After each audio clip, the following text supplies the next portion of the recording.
Andito nga pala ako sa seawall dito sa bayan ng Dinalungan. Pagdating ko nga dito ay sakto, naghahanda na ngayong ating mga magigiting na mangingisda para mamalakaya. At itong araw na to, ito nga pala yung after ng tsunami alert. So ayan, ang nakakatuwa dito sa samahan nila. Tulong-tulong sila kapag mga ganito. Palian na rin natin yung mga ganito, yung parang bataris na hanggang ngayon buhay pa rin at nakakatuwa.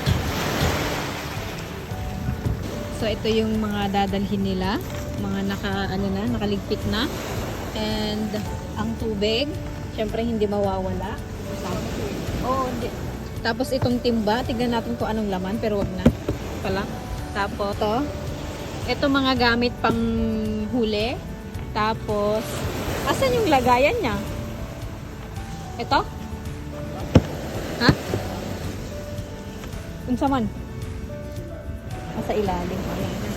So ito yung kanyang, tingnan natin, bangka. Tapos dyan upo. Ayos. Ayan. Okay, mga naghahanda na nga talaga sila at nang makalaot na din ang kanilang isya. So ayan, may kainitan, mainit pa.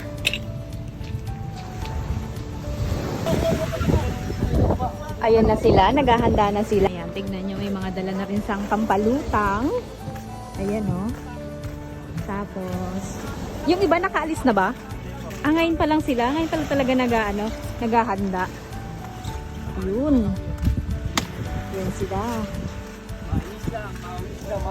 Shout out kay Noberto Flora na ayan po, nakadamit ng kulay red. Mukhang busy sa paghahanda. O, ayan.